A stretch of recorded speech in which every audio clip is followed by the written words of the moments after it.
नमस्कार, मी सुनील दत्त कुलकर्णी, हौशी कलाकार आहे. यावर्षीच्या गुरुपौर्णिमेला म्हणजे दिनांक 5 जुलै 2020 रोजी मी गुरुमंत्र घेतला. चालीवरती गाणं लिहिण्याचा गुरुमंत्र.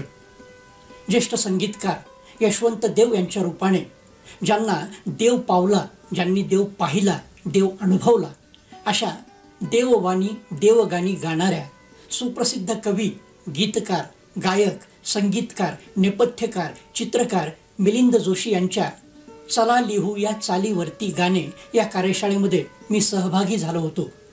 खरं तर 27 आणि 28 जून 2020 रोजी होणाऱ्या पहिल्या बॅचमध्ये सहभागी होण्यासाठी मी इच्छुक होतो. परंतु पहिली बॅच ही फुल झाल्यामुळे मला 4 आणि 5 जुलै 2020 रोजी संपन्न होणाऱ्या कार्यशाळेमध्ये सहभागी व्हावं लागलं. चला लिहू या चालीवरती गाणं या कार्यशाळेमध्ये गुरुवर्य मिलिंद जोशी यांनी आम्हाला ऱ्हस्व दीर्घाचं महत्त्व, लघुगुरूचं तत्व हे समजावून सांगितलं. तर चाल ऐकताना हे लक्षात घ्या की छोटा वेळ लागणारी फ्रेज कुठे आहे. छोटा वेळ लागणाऱ्या फ्रेजमध्ये तुम्हाला ऱ्हस्व, छोट्या उच्चार करता येतील, अक्षर लिहावी लागतील. आणि मोठा वेळ जिथे लागतो तिथे मोठा उच्चार करता येणारी अक्षरे लिहिणं शक्य आहे. लघुगुरूचं तत्व समजावून घेत असतानाच मी मिलिंद जोशी सरांच्या गुरुत्वाकडं, गुरुत्वाकर्षणानं कसा आकर्षित झालो हे माझं मला समजलं नाही. चला लिहू या चालीवरती गाणं या कार्यशाळेमध्ये मिलिंद जोशी सरांनी आम्हाला चाल डिकोड करून सांगितली. या डिकोड केलेल्या चालीवर गाण्याचा कोड कसा लिहायचा याचं तंत्र सांगितलं, याचा मंत्र सांगितला, कोडमंत्र सांगितला, गुरुमंत्र दिला. खरं तर मिलिंद जोशी आणि कार्यशाळा हे समीकरण हा नवीन नाहीये, परंतु चालीवरती गीतलेखन कार्यशाळा ही कल्पना मात्र नाविन्यपूर्ण आहे. आणि म्हणूनच माझ्यासारख्या नवोदित कवी गीतकाराला याबद्दल उत्सुकता होती. तसंच महाराष्ट्रातील प्रथितयश कवी, गीतकार आणि संगीतकार यांना सुद्धा याबद्दल उत्सुकता होती. या उत्सुकतेच्या पोटीच पहिल्या बॅचमध्ये सुप्रसिद्ध कवी, गीतकार दासू वैद्य तसेच ख्यातनाम संगीतकार कौशल इनामदार हे सुद्धा सहभागी झालेले होते. चालीवरती गीतलेखन कार्यशाळेच्या अगोदर मिलिंद जोशी यांनी संगीतकार मिथिलेश पाटणकर यांच्यासह महाराष्ट्राच्या विविध शहरात MM Pro स्टुडिओज कार्यशाळांचं आयोजन केलं आणि या कार्यशाळांच्या माध्यमातून व्यावसायिक गायक बनण्याचं स्वप्न पाहणाऱ्या गायकांना सविस्तर मार्गदर्शन केलेलं आहे. जी एक चाल आहे ती तर गायचीच आहे, पण आपल्याला त्यातनं वाटलं पाहिजे की अभ्यास आपल्यासाठी क्रिएट करावा. फ्रेज गाताना म्हणजे काय, म्हणजे एका बाजूला कविता गायला आवडणाऱ्यांसाठी गायन कार्यशाळा आणि दुसऱ्या बाजूला गाणारी कविता लिहायला आवडणाऱ्यांसाठी गीतलेखन कार्यशाळा, अशा प्रकारचा हा डबल धमाका. महाराष्ट्राच्या विविध शहरात गायन कार्यशाळांचं आयोजन केल्यानंतर मिलिंद जोशी सरांच्या हे लक्षात आलं असेल की नुसतंच लयबद्ध गायन करणारे गायक तयार करून चालणार नाही, तर या लयबद्ध गायन करणाऱ्या गायकांना खाद्य पुरवलं पाहिजे, लयबद्ध गायन करणाऱ्या गायकांना वाद्य पुरवलं पाहिजे. आणि म्हणून लयबद्ध गायन करणाऱ्या गायकांना खाद्य पुरवण्यासाठी लयबद्ध लेखन करणारे, गाणं लिहिणारे गीतकार सुद्धा तयार झाले पाहिजेत. म्हणून अशा प्रकारच्या कार्यशाळांचं आयोजन हे करण्यात आलं असावं. संगीतकार मिलिंद जोशी यांचं कार्य फक्त कार्यशाळेपुरतं मर्यादित नाही, तर त्यांनी अनेक कार्यक्रमातून रंगनवा, गाणारी गझल, कवितेचं गाणं, कवी संमेलन, मुशाऱ्यामधून रसिकांना मंत्रमुग्ध केलेलं आहे. रसिकांना मंत्रमुग्ध करणारा त्यांचा कार्यक्रम गाणारी गझल, त्याची ही छोटीशी झलक.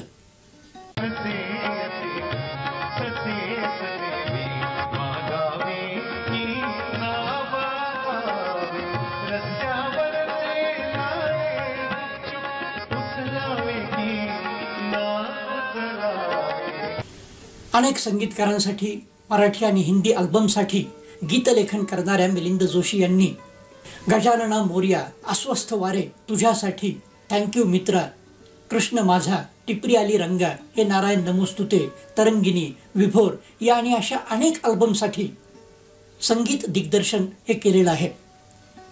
संगीतकार मिलिंद जोशी यांच्या संगीत रचनेचा रंग नवा आहे, त्यामुळे रसिकांना तो हवा आहे आणि म्हणून कदाचित त्याची सर्वत्र हवा आहे.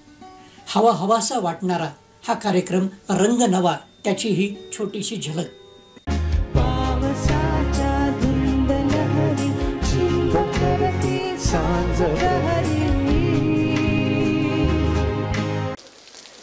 विजा चमकतायत, मी एवढी दचकतीये तर फक्त असा हात हातात धरून मी आहे असं तरी सांगावं.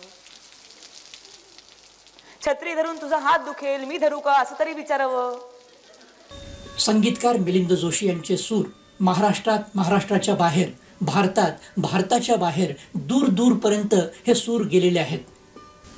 The north India show, the south India show, the Iceland show या जर्मन मल्टीव्हिजन शोजसाठी, तसेच raising Alexandria, biography of the universe, the moon या आंतरराष्ट्रीय फुल डोम शोजसाठी सुद्धा मिलिंद जोशी यांनी संगीत दिग्दर्शन हे केलेलं आहे. भारतातील विविध भाषांमधून आकाशवाणी, दूरचित्रवाणीवरील जाहिरातींच्या जिंगल्ससाठी संगीत दिग्दर्शन, जाहिरातींसाठी गीतलेखन मिलिंद जोशी यांनी केलेलं आहे. त्याचीच ही छोटीशी झलक.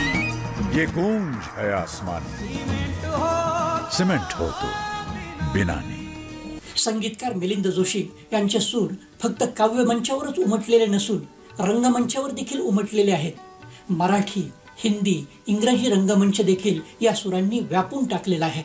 अश्रूंची झाली फुले, टॉम आणि जेरी, माझी माय Saraswati, Lukachuppi, see you again, get well soon, dear आजो या आणि अशा अनेक मराठी नाटकांसाठी मिलिंद जोशी यांनी संगीत दिग्दर्शन केलेलं आहे. जगदंबा, अरे ओ मायावी सरोवर, मस्ताना रामपुरी या हिंदी नाटकांसाठी, तसेच एज्युकेटिंग रीटा, शिव्हर या इंग्रजी नाटकांसाठी सुद्धा त्यांनी संगीत दिग्दर्शन केलेलं आहे. फक्त संगीत दिग्दर्शनावर ते थांबलेले नाही, तर कोडमंत्र, डिअर आजो या नाटकांचं गीतलेखन सुद्धा गीतकार मिलिंद जोशी यांनी केलेलं आहे. ठस्ट, टॉम आणि जेरी या नाटकाच्या संगीत दिग्दर्शनासाठी त्यांना महाराष्ट्र राज्य पुरस्कार मिळालेला आहे. ठस्ट या नाटकाच्या संगीत दिग्दर्शनासाठी संस्कृती कला दर्पण हा पुरस्कार देखील त्यांना मिळालेला आहे.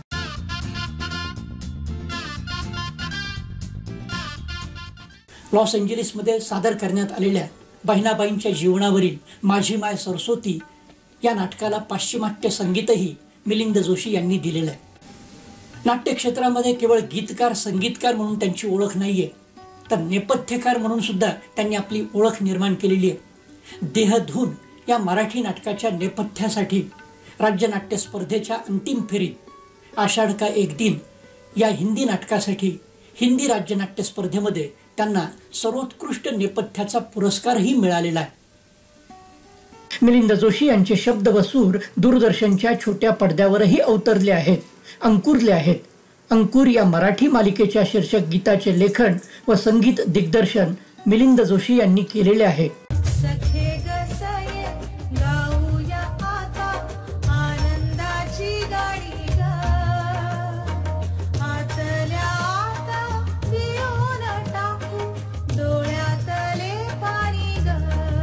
क्षणाचीही उसंत न घेता दूरदर्शन मालिकांसाठी संगीत दिग्दर्शन असेल किंवा गीतलेखन असेल, हे मिलिंद जोशी यांनी केलेलं काम रसिकांच्या हृदयात वसंत फुलवणार आहे आणि त्यांना पसंत पडलेलं आहे. पसंत आहे मुलगी या मालिकेच्या शीर्षक गीताचं लेखन गीतकार मिलिंद जोशी यांनी केलेलं आहे.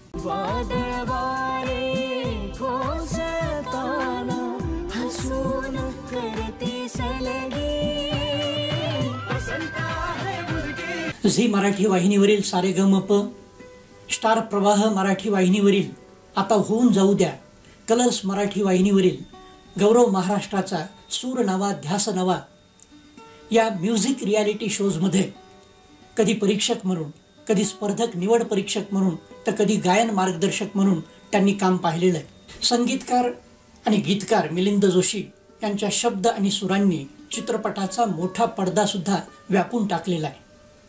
या चित्रपटसृष्टीमध्ये बिनधास्तपणे सेकंड इनिंग खेळत कटिबंधातील अशाच एका बेटावर गोळाबेरीज करत त्यांनी कधी संगीत दिग्दर्शन तर कधी गीतलेखन करत रसिकांना सेंटिमेंटल केलेलं आहे. सेंटिमेंटल या मराठी चित्रपटातील सर्व गाण्यांचं संगीत दिग्दर्शन हे मिलिंद जोशींनी केलेलं आहे. त्यासोबतच एक गाणंसुद्धा त्यांनी या चित्रपटासाठी लिहिलेलं आहे. त्याचीच ही झलक. माझ्या सपनांचा संसार, हितच मांडू तुझ्या माझ्या सपनांचा संसार. मिलिंद जोशी यांच्या चित्रपटातील कामगिरीप्रमाणेच त्यांचा चित्राचा पट हा सुद्धा मोठा. चित्रकार मिलिंद जोशी यांनी अनेक पुस्तकांच्या मुखपृष्ठाचं चित्रण हे केलेलं आहे. अनेक चित्र प्रदर्शनातून चित्रप्रेमींना त्यांच्या चित्राचं दर्शनही झालेलं आहे. चित्रकार मिलिंद जोशी यांच्यासाठी चित्र काढणं म्हणजे गीतकार मिलिंद जोशींनी लिहिलेल्या शब्दाला संगीतकार मिलिंद जोशींनी चाल लावण्यासारखं आहे. थोडक्यात या तिन्ही कलांवर त्यांचं सारखंच प्रेम आहे. आपल्या संगीत दिग्दर्शनातून रसिकांना स्वरानंद देणाऱ्या प्रतिभावंत संगीतकार मिलिंद जोशी यांना स्वरानंद पुणे या संस्थेने संगीत सूर्य केशवराव भोळे प्रयोगशील संगीतकार पुरस्कार हा प्रदान केलेला आहे. संगीत क्षेत्रात आपल्या सुरांची इंद्रधनुच्या रंगाप्रमाणे उधळण करणाऱ्या संगीतकार मिलिंद जोशींना इंद्रधनु ठाणे या संस्थेने युवन्मेष या पुरस्काराने सन्मानित केलेलं आहे. संगीतकार मिलिंद जोशी यांनी अनेक कवींच्या कवितांना संगीतबद्ध केलेलं आहे. त्याचप्रमाणे संगीतकार अशोक पत्की, कमलेश भडकमकर, मिथिलेश पाटणकर, अविनाश विश्वजित या संगीतकारांच्या संगीत रचनांवर गीतकार मिलिंद जोशी यांनी गीतलेखन सुद्धा केलेलं आहे. चला लिहू या चालीवरती गाणं या कार्यशाळेमध्ये मिलिंद जोशी यांनी स्वतः चालीवर लिहिलेल्या बघ झुरवी तुला या गाण्याचं विश्लेषण केलं. या गाण्याची क्रिएटिव्ह प्रोसेस आमच्यासोबत शेअर केली. ही प्रोसेस, त्यांचा अनुभव, हे गाणं डोळे दिपवणारं आणि कान तृप्त करणारं होतं. बघ झुरवी मला असा दुरावा,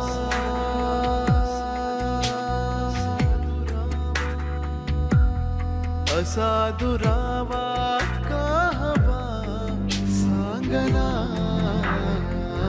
चालीवर गाणं लिहिण्यासाठी क्रिएटिव्हिटी हवी. चालीवर गाणं लिहिण्यासाठी उत्स्फूर्तता, शब्दसंग्रह, शब्द माधुर्य, भाषा वैभव हवं. कवी दासू वैद्य, कवी वैभव जोशी, कवी गुरु ठाकूर यांनी चालीवर गाणं लिहिताना अर्थपूर्ण, सौंदर्यपूर्ण, भावपूर्ण, परिपूर्ण गाणी लिहिलेली आहे. फक्त ठेक्यावर नाही तर भावनांना हात घालणारी, फक्त शब्दबंबाळ नाही तर शब्दप्रधान गायकी जोपासणारी गाणी त्यांनी लिहिलेली आहेत. आणि म्हणूनच गीतकार दासू वैद्य, गीतकार वैभव जोशी, गीतकार गुरु ठाकूर यांची गाणी चालीसोबतच शब्दांनी सुद्धा आठवतात. ही गोष्ट मिलिंद जोशी सरांनी या कार्यशाळेमध्ये अधोरेखित केली. चला लिहू या चालीवरती गाणं या कार्यशाळेमध्ये चालीवरती गाणं लिहिण्यासाठी गीतकाराकडे कोणतं कौशल्य आवश्यक आहे हे मिलिंद जोशी सरांनी प्रात्यक्षिकासह आम्हाला सांगितलं. त्यांनी एक तयार केलेली चाल ऐकवली आणि या चालीवर शब्द लिहिण्यासाठी, गाणं लिहिण्यासाठी आम्हाला प्रवृत्त केलं. चालीवर गाणं लिहिताना मी गोंधळलो, मी चुकलो, पण या कार्यशाळेतून बऱ्याच नवीन गोष्टी मी शिकलो. चला लिहू या चालीवरती गाणं या कार्यशाळेमध्ये मिलिंद जोशी सरांनी वारंवार ऱ्हस्व दीर्घाचं, लघुगुरूचं महत्त्व, लघुगुरूचं तत्त्व आम्हाला सांगितलं.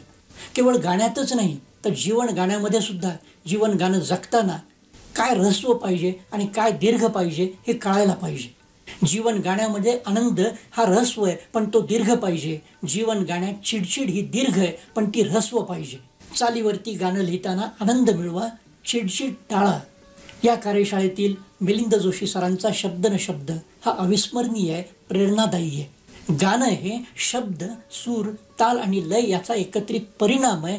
गाण्याचे शब्द, सूर, ताल आणि लय एक एक परिमाण आहे. गीतसृष्टीकडं, संगीतसृष्टीकडं पाहण्याची एक नवी डोळस दृष्टी या कार्यशाळेने आम्हाला दिली. चालीवरती गाणं लिहिणं ही सुद्धा परफॉर्मिंग आर्ट आहे. त्यामुळे करत राहा. सातत्याने करत गेल्यानंतर कौशल्याने, प्रयत्नाने, सरावाने तुम्ही सुद्धा चालीवर गाणं लिहू शकता. हा विश्वास, हा आत्मविश्वास या कार्यशाळेने आम्हाला दिला. की एखादी गोष्ट आली नाही म्हणून तुम्ही स्वतःला कर्स करू नका. छे, मला येतच नाही, हे कधी करू नका. फक्त नोट करा की अरे आपल्याला हे आलं नाही, ओके ठीक आहे आपण परत करूया. इतकं ते सिंपल ठेवा. हा म्हणजे काय आलं नाही ते बघा आणि ते करायचा प्रयत्न करा. बस एवढंच simple. B easy on your self. असं वाटत होतं की ही कार्यशाळा संपूच नाही, भेट व्हावी, रोज भेट व्हावी, ऑनलाईन का होईना परत भेट व्हावी, परत भेट व्हावी, भरत भेट व्हावी. असं होतं मला, असं नेहमी होतं मला.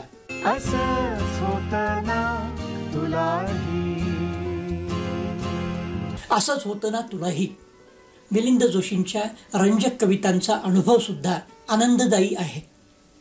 या कविता कधी वाचत, कधी संवाद साधत, तर कधी वादकांच्या साह्याने गायन करत सादर केलेल्या या कविता रसिक प्रेक्षकांना अंतर्मुख करतात, हसतमुख ठेवतात. त्याचीच ही छोटीशी झलक. तो शुभ्र पांढरा कागद होता कोरा, तो शुभ्र पांढरा कागद होता कोरा, नाजूक वेळी कवितेत गुंतला वेडा. प्रारब्धाची वीण कुणाची घट्ट, कुणाची सैल, कुणी पाणवठ्यापाशी तर कुणी दूर हजारो मैल. मी शाळेत असतानाची गोष्ट, आमच्या घराजवळच राहणारी, छान दिसणारी, माझ्यापेक्षा बरीच मोठी असलेली मुलगी एक दिवस अचानक आमच्या वर्गावर बीएडची शिक्षिका म्हणून तास घ्यायला आली. माझ्या मनातील सांग ओळखले कुठे, होय मी म्हटलेच नाही, होय मी म्हटलेच नाही, पण नको म्हटले कुठे. चला लिहूया चालीवरती गाणं या कार्यशाळेच्या आमच्या वहीची काही पानं सोनेरी होती, तर काही चक्क कोरी होती. वहीत माझ्या मीच सोडली काही पाने कोरी, वहीत माझ्या मीच सोडली काही पाने कोरी, शब्दांच्या पलीकडल्याची ती नोंद ठेवली होती. आणि कर्णमधुर सुरेल सुरावटींची रचना करणाऱ्या मिलिंद जोशी सरांनी गायनकला, संगीतकला, काव्यलेखन कला, नाट्यकला, चित्रकला या कलेच्या विविध प्रांतात सुरेल असा सूर मारलाय आणि उत्तुंग अशी उंची प्राप्त केलेली आहे. या कार्यशाळेमध्ये सहभागी झालेल्या सर्वांना भविष्यामध्ये अर्थपूर्ण, भावपूर्ण, सौंदर्यपूर्ण, परिपूर्ण गाणं लिहिण्यासाठी माझ्या मनपूर्वक शुभेच्छा. धन्यवाद.